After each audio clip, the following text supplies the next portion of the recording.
Okay, that's good. Now, the activity score. I've had customers come to Ambition with the exact idea of what they want to be in their activity score. Others have come on and they just really don't know what the perfect day is for someone in the role that we're designing the activity score for. And that's exactly what I tell them to think about. So as a manager, what tasks does someone need to do on a day-to-day basis in order to achieve their targets at the end of the month or the quarter?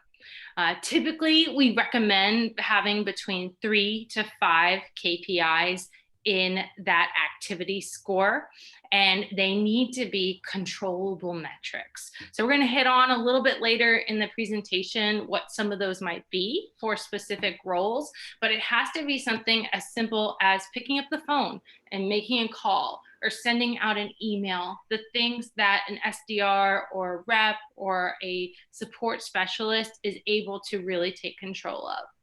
And finally, my point on this is the whole idea behind Ambition is figuring out what works for every rep and every individual that is using the platform. So we're hoping to figure out after a while what the exact activity score should be for each of your reps and individualize that for everyone so they know exactly what they need to do on a day-to-day basis in order to achieve their targets. Mindy, do you ever get people coming to you asking like, what should my activity score be? Every day, yes. And of course, the answer is always going to be based on what type of team. Is it an SDR team? Is it an account executive team? So there's always going to be some differences of opinions there, but absolutely. Mm-hmm. Definitely. And always remember that it's something that we're working on. You want to reflect on it every month, every quarter, and figure out if that is the secret sauce for your team. Now, the objective score. So with the objective score, we want to make sure that Ambition is not a Debbie Downer product, right? We want this to be something that they can achieve. So if you make their objective score $1 million in revenue, but they only have $500,000 in pipeline, or that's just not possible, they're going to look at their objective score, or they're going to turn off Ambition in general and be like, oh, I'm never going to hit that. What does my manager do? They're not in touch with what I actually am capable of doing. So just make sure that their targets are achievable. We recommend 1 to 3 KPIs as the objective score, but I really lean towards just pushing for one goal for people. So things like SDRs, we're going to tell you just make it the amount of meetings that they book. People do really well with one goal at a time. Other things like account executives, it's going to be revenue would be their main target in there. And the idea behind the objective score is it should almost be something that they don't even have to think about, because if they're consistently hitting their daily targets, then their objective score should be no problem. Go. So now, this is where we get into the fun part. And probably one of the most common conversations we have as customer success managers is what metrics should be in my activity score and objective score. I'm going to let Mindy talk a bit about some of the scorecard metrics that she's seen, and then we'll hit on some other roles that might use these scorecards. Absolutely. So a couple of the common ones that we see often are going to be your phone calls. So your outbound calls, your inbound calls, any of the emails that they're sending out. I have several clients that use sales qualified leads, talk time even. As you see on the screen, we've got LinkedIn activity, outreach cadences. And then for objective scores, you can do meetings held, meetings booked. It can be revenue won opportunities, sales qualified opportunities. A lot of different options to go with, but definitely sticking with that 1 to 3 is ideal. Perfect. And don't forget, guys, our account executive team uses Ambition. We have support teams that use it. Our customer success team uses it. And some ideas that we've gotten from supporting those types of teams are going to be things like Zendesk tickets for support teams. Those are great fits for the activity score, or for customer success teams. If you're using a call tracking software, maybe you can tell if they're asking follow-up questions on their calls and have that tracked as a KPI within Ambition. It looks like we have a mention in the chat here. Just want to make sure we're answering any questions. Slow activity metrics. So, perfect. Thanks, Emma. But does anyone have any questions on what you would like to see in an activity score? Now we have a few attendees. Maybe Doug.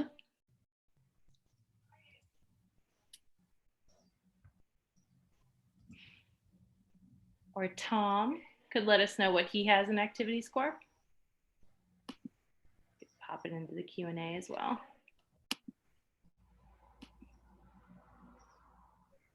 Kira, I think you should let us know what your thoughts are.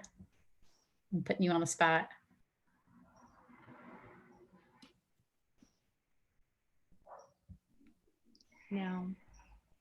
No worries, Bueller. We'll definitely get some more thoughts to you guys in the follow-up here. We do. Wait, we do have one. Actually, we have two. So it looks like Kelly says, my company uses dials, credit pulls, and pitches for activity scores. And Kira says, usually successful activities as well. Nice. Ooh, I wonder what the definition of successful activities is. Underneath, I'm just learning. Perfect. So you don't get a hold via calls. Oh, successful would mean if we talk to a contact. Yeah, that makes sense. Yeah, I see a lot of customers that have conversations.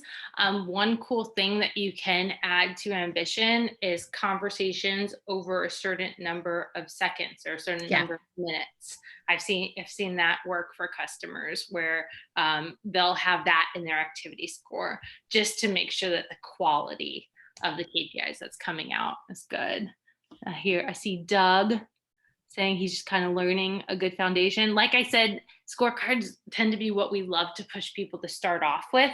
But if you're not ready at the beginning to figure out what the activity score, objective score should be, we can work on competitions and other things and work towards building this out with you once we kind of learn your process as a company. That's what the customer success manager is really for, is to recommend what would be the best KPIs for you guys. Connect rate. How's it helpful? I agree with you there. Yeah, the duration of the call. Yeah, exactly. I have several clients that they call their metric the call connect. So after 10 seconds, 5 seconds, 10 seconds, whatever the case may be, that's when they would get credit because it's an actual connected call and not just a voicemail. Research. Yeah. Some important things to note with emails, we have the ability to try to exclude things like replies on there. That's just kind of a conversation that you work with your customer success manager on, or our implementation team, anytime we're adding a bunch of new metrics to figure out what the ins and outs of how you track that system are. I would definitely reach out to your customer success manager if you're using tools like Gong, because one of my customers, they have a very scripted sales talk track, and we actually created metrics within Ambition. Anytime someone says the company's name on a call, they want to give them a point. So we were able to use what they call Gong trackers on their Ambition scorecard. So just something to keep in mind, some things that are outside of the box. I know us as customer success managers, we have to track our quarterly business reviews with customers in Salesforce, and then those are added to Ambition. Does anyone use Ambition outside of sales that's on the call? Just looking at the chat.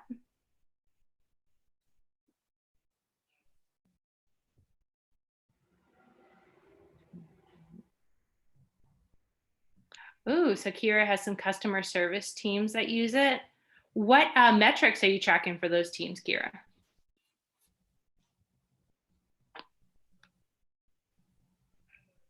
And it might be the same as calls, tickets, kind of the end result, but then call quality.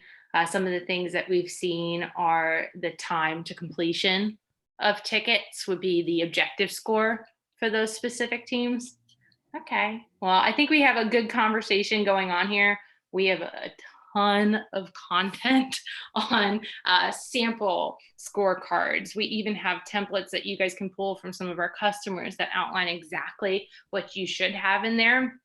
Another great thing about the scorecards is you can determine what the most important metric is out of each of these using the weighting system. I'm not going to dive into that too much here, but just want to let you guys know that you can really crack down to what you want your reps to be doing on a day-to-day basis by using these scorecards.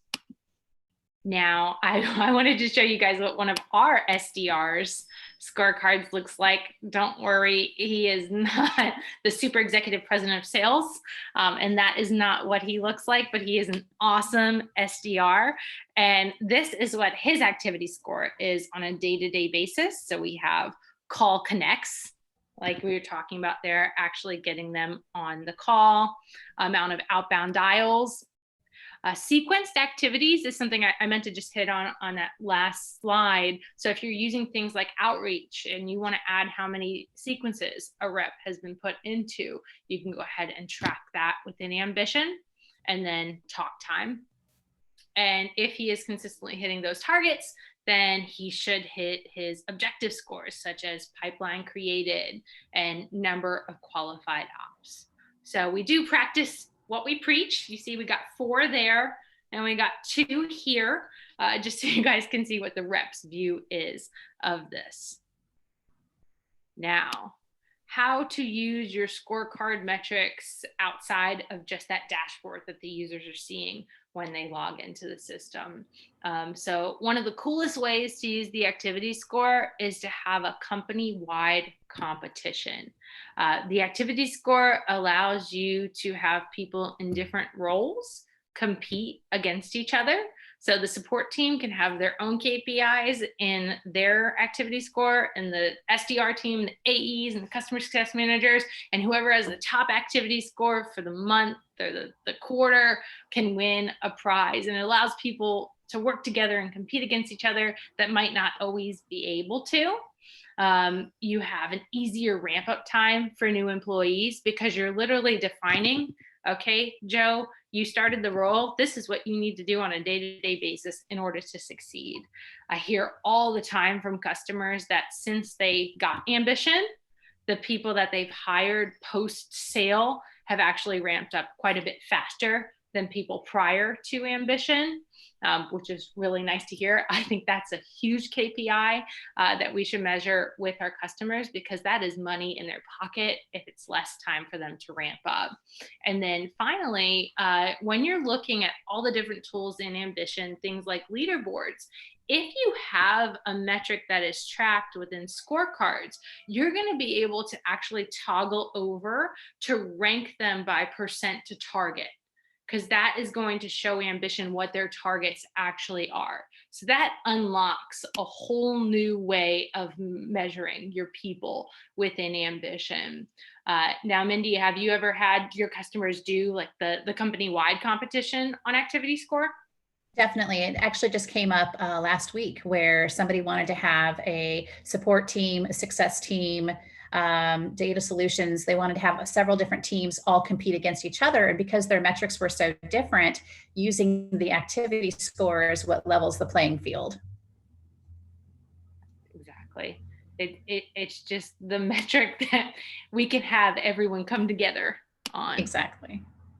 So I think we've got some good conversation going on here. Now I just want to leave some time for you guys to ask us any questions. I see Doug did ask, is that built in Ambition today? I just want to see what that was in reference to. That might be talk time or call connect. Connect rate would be ideal. I was asking about the connects. Yeah. So as long as that, I'm not sure if you're a Salesforce customer or a non-Salesforce customer, but I would definitely reach out to your customer success manager because it Which is. is me. Oh, there we go. Well, maybe So let me look in. you take it away.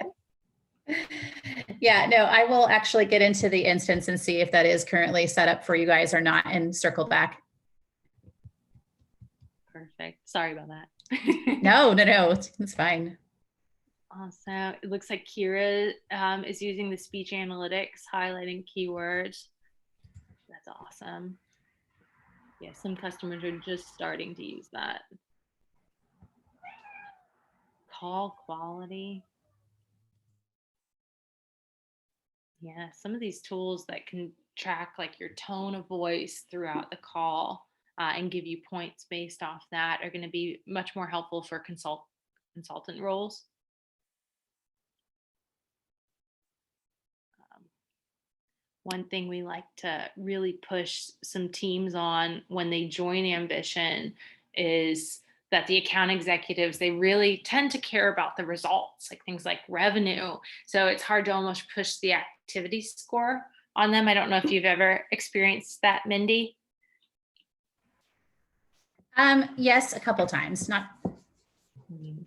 too much, but Yeah, but well, the ones that have been kind of hesitant to look at the activity score and try to hit 100% each day, what we found was after we kind of let them use the product for a bit, we look at our analytics portion of the software and we find that the individuals that were putting the most activity in on a consistent basis achieve their results, right? So we just have that example, that shining example of that AE that does 100% activity on a daily basis. And we make that kind of our shining hero. And then we make the activity score based off them. So that's just some advice for you guys on getting your AEs to also worry about those activities on a day-to-day basis. So let's give it another few seconds for any additional questions, and then we'll hop off.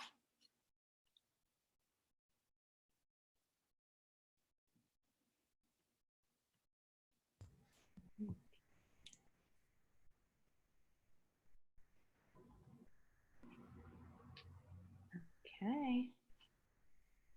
I think we're all set. Well, thank you guys so much for joining us for this customer office hours. We look forward to seeing you guys on the next one, and I hope you all have a great rest of your day. thank you. Bye. Bye.